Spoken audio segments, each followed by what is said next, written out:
नमस्कार मित्रों। मैं आपका मित्र दीपक तनेजा आप सभी का स्वागत करता हूं आपके सबसे लोकप्रिय चैनल यूर काल चक्र में। मित्रों, आज थोड़ा हम सीरीज से हटके एक बहुत ही इम्पोर्टेंट विषय कि हमारी कभी कभी भविष्यवाणियां जो ठीक नहीं होती, तो कहाँ हमसे चूक होती है और हमें क्या चीजों का ध्यान रखना चाहिए, क्या चीजें ऐसी हैं जो बहुत इंपॉर्टेंट है, उसके विषय में आदरणीय उत्तरा दीदी से समझने और सीखने के लिए बैठे हैं। मैं आप सभी के सहयोग से उनका स्वागत कर रहा हूँ। नमस्कार दीदी, आपका स्वागत है। नमस्कार, नमस्कार। बहुत ठंड कर रखी है आपने। ठंड में फिर नए-नए विषय सूझते हैं कि अरे कुछ और भी कर लें। नक्षत्रों को थोड़े दिन छोड़ दें, लोग बाग बोर हो जाते होंगे। तो ये एक्चुअली प्रैक्टिकल था। मैं बीच-बीच में जो अपना पढ़ती रहती हूँ, उसमें मुझे लगा कि कुछ हम इस तरह का भी टॉपिक लेकर बातचीत करें कि भई फलित के समय क्या बातें ध्यान रखनी चाहिए या भविष्यवाणियाँ हमारी ये गलत क्यों हो जाती हैं, फ़ोरकास्ट। हमने पढ़ाई भी की है, ये भी किया है, वो भी किया है। तो इसके लिए हमें कुछ बिंदु हैं जो मैंने चुनकर रखे हैं। इन चीज़ों का ध्यान बहुत रखना ज़रूरी है। इसमें सबसे पहले जो आता है अशुद्ध जन्म काल, डेट ऑफ बर्थ, टाइम और प्लेस, ये गलत लेना। या तो कोई देने वाला गलती करता है या जो सुनने वाला है या लिखने वाला है उसकी गलती हो जाती है। इस चीज़ पे सबसे ज़्यादा ध्यान देना चाहिए। तारीख, समय और स्थान, ये बहुत ज़रूरी है। और स्थान, समय के लिए हमें अगर रात का जन्म है या दिन का 12 बजे के आसपास का है, तो उसको क्लियर कर लेना चाहिए कि तारीख कौन-सी है, पिछली तारीख है या अगली तारीख है। ये हमें सबसे पहले जो ध्यान देने वाली जो बात है, रखना चाहिए। अक्सर लोग मुझसे पूछते हैं, "मैडम, डेट ऑफ बर्थ फटाफट लिखवाना शुरू करते हैं।" कहती हूँ, "आराम से, डेट ऑफ बर्थ, टाइम और प्लेस सबसे आराम से धीरे-धीरे लिखना और फिर कन्फर्म भी करना कि यही है ना आपका।" इस चीज़ का सबसे पहले ध्यान रखना आवश्यक है। उसके बाद हमारे प्राचीन समय में जब हमारे पास सॉफ्टवेयर वगैरह नहीं होते थे, जब हमने सीखा था, तो गलत गणित हम कर लेते थे। लैटीट्यूड, लॉन्गिट्यूड अवेलेबल नहीं है, तो वो गलत लिख लिए। तो उससे जो है स्थान का जो है, लैटीट्यूड, लॉन्गिट्यूड गलत होने से लग्नोदय में फ़र्क आ जाता था और लग्न गलत हो जाता। इस चीज़ का भी गणित का बहुत फ़र्क पड़ता था और कुंडलियाँ अक्सर अशुद्ध बन जाती थी। अशुद्ध कुंडलियाँ अशुद्ध ही फलित करें। अब वर्तमान में ऐसा नहीं है, लेकिन फिर भी हमें अपने लैपटॉप्स में या सॉफ्टवेयर्स में भी सही स्थान लेकर उसका सही लैटीट्यूड, लॉन्गिट्यूड लेना अत्यंत आवश्यक है।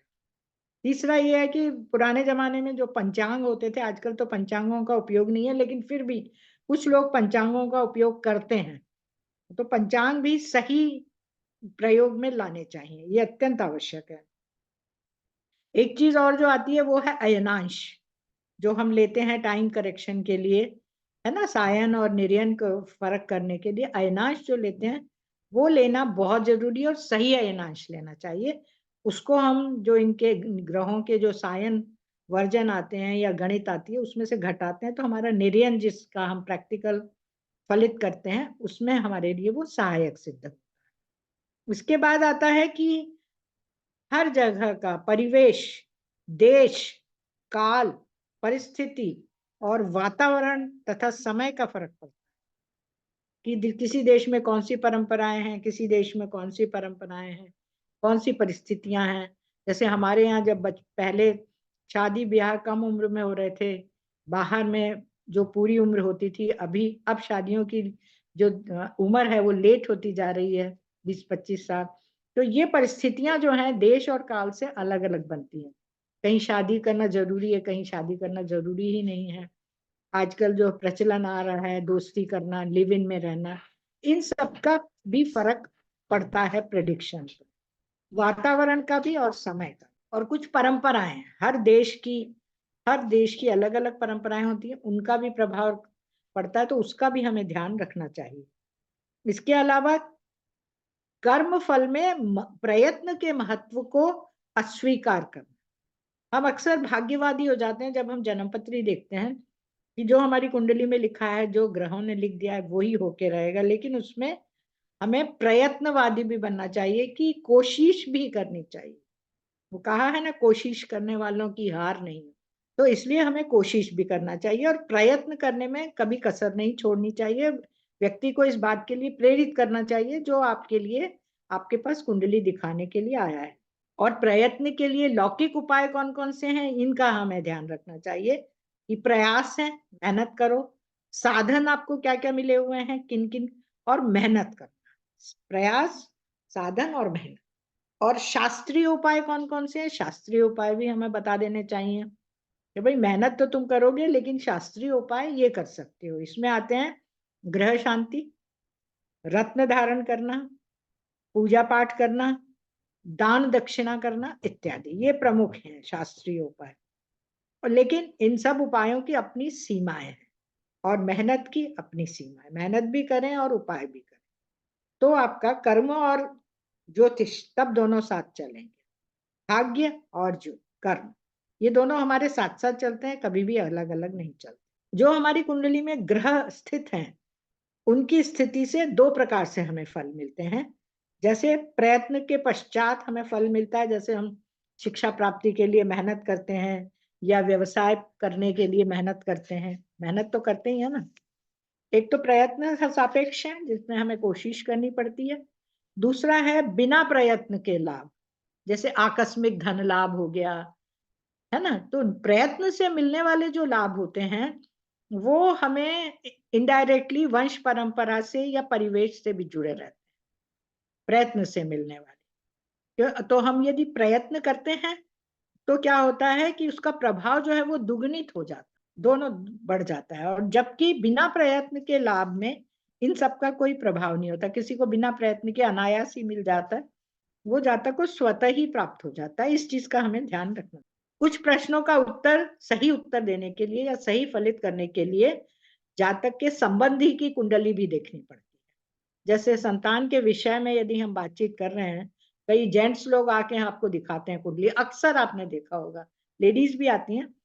तो लेकिन उसके लिए, संतान के लिए दोनों की कुंडली देखना अत्यंत आवश्यक है, पति पत्नी दोनों की, अन्यथा सही फलित नहीं है।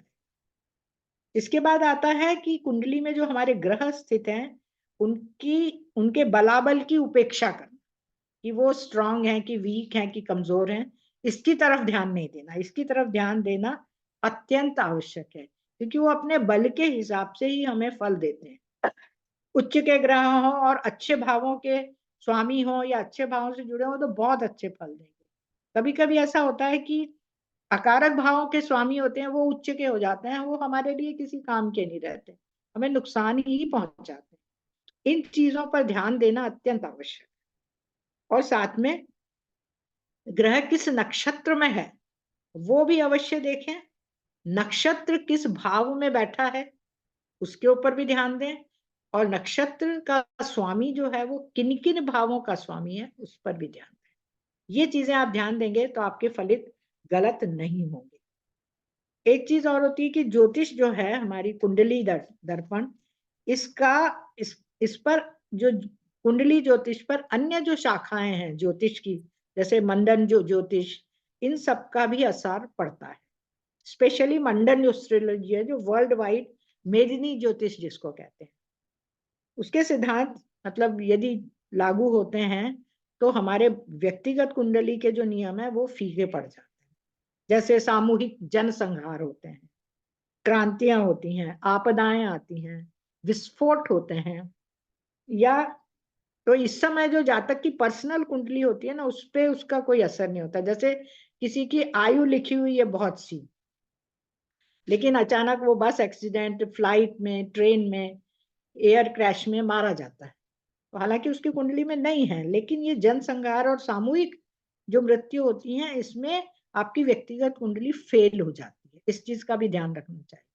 हालांकि कुंडली में इस चीज का बहुत ध्यान से अगर अपन देखेंगे तो यूरेनस जो है, हर्षल जो ग्रह है, वो कभी कभी अष्टम भाव में पाया गया है।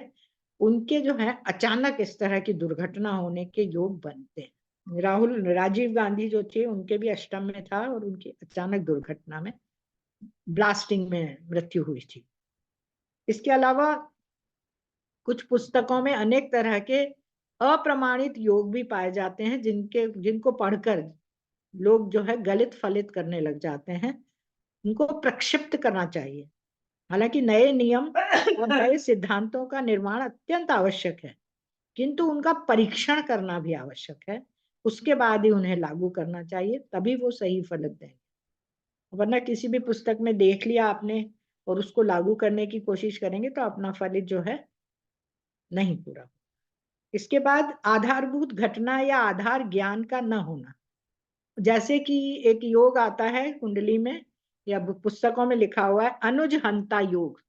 किसी की कुंडली में अनुज हंता योग है, कोई पंडित जी फट से बता देते हैं कि इसकी कुंडली में अनुज हंता योग है, कि भाई ये अपने छोटे भाई की मृत्यु का कारण बनेगा। तो सबसे पहले उससे ये तो पूछ लिया जाना चाहिए कि उसके अनुज है भी या नहीं है, उसको बताने से पहले। इसी प्रकार फैमिली प्लानिंग का ऑपरेशन करवाने के पश्चात आप ये पूछो कि भाई भविष्य में संतान है कि नहीं। ये बेवकूफी भरे प्रश्न होते हैं कभी कभी, और पंडितों की या ज्योतिषाचार्यों के ज्ञान की हंसी उड़ाने के लिए इस तरह के प्रश्न। तो आधारभूत ज्ञान का या घटना का ज्ञान होना अत्यंत आवश्यक। इसके बाद ज्योतिष शास्त्र के बारे में हमेशा यही कहा गया है कि भाग्यवादी नहीं बनाकर प्रयत्नवादी बनाता है। इस चीज का हमें ध्यान रखना चाहिए। हाँ, कुछ घटनाएं अवश्य दैवीय होती हैं जिनमें प्रयत्न का कोई महत्व नहीं रहता। इसके अतिरिक्त एक दैवज्ञ या ज्योतिषी को अपने इष्ट की उपासना करना अत्यंत आवश्यक है सही फलित के लिए। और एक चीज और मैं अपनी तरफ से जोड़ती हूँ, इसमें भी लिखा हुआ है कि ज्योतिषी को असत्य भाषण से बचना चाहिए। जितना आप असत्य भाषण से बचेंगे उतना ही आपके जो वक्तव्य हैं या प्रेडिक्शंस हैं वो प्रभावशाली है। मेरा ख्याल है ये कुछ खास नियम हैं जिनके बारे में हमने चर्चा करी है। आशा है आप लोगों को अच्छे लगेंगे और आप लोग इनका ध्यान रखेंगे। भविष्य में जो भी भविष्य करता है या भविष्यवाणी करने वाले हैं, उन वो इन चीजों का ध्यान रख के आगे बढ़ेंगे तो उनके फलित सही साबित होंगे। बहुत बढ़िया, बिल्कुल सही। एक ज्योतिष का एक कर्तव्य रहता है कि वो अपने कार्य और अपने व्यवहार और अपने जीवन से दूसरों को सहायता प्रदान करे, ना कि स्वार्थवश कोई कार्य करे। तो बहुत बहुत ज्यादा आपने स्वार्थी नहीं होना चाहिए। तो आपने बिल्कुल सही पॉइंट्स बताए हैं कि पहले तो ध्यान देना ही चाहिए कि डिटेल्स सही से ली जा रही हैं, फिर उनका वेरिफिकेशन जरूर होना चाहिए, फिर वेरिफिकेशन के बाद एक एक पॉइंट्स को पहले डिटेल से बना लेने चाहिए, योग दृष्टियां सारे अच्छे से सब चीजों का डिटेल करके फिर उसके बाद ही कोई प्रिडिक्शन करने के लिए कोई। बहुत अच्छा, बहुत उपयोगी वीडियो जो ज्योतिष का कार्य कर रहे हैं या ज्योतिषी हैं उनके लिए उपयोगी है, और तो उनको देखना चाहिए और उनको सीखना चाहिए। इसी के साथ इस शानदार वीडियो के लिए हृदय से धन्यवाद। आदरणीय उत्तरा दीदी शिक्षा एवं कंसल्टेंसी दोनों सर्विसेज देती हैं। अभी एक बहुत जल्दी ही हम उनके साथ एक केपी का कोर्स शुरू करने वाले हैं। आप सभी में से जो इच्छुक हो वो डायरेक्टली उनको या मुझे अप्रोच कर सकते हैं। कंसल्टेंसी और शिक्षा दोनों के लिए आप उनको डायरेक्टली उनके मोबाइल नंबर पे बात कर लीजिए।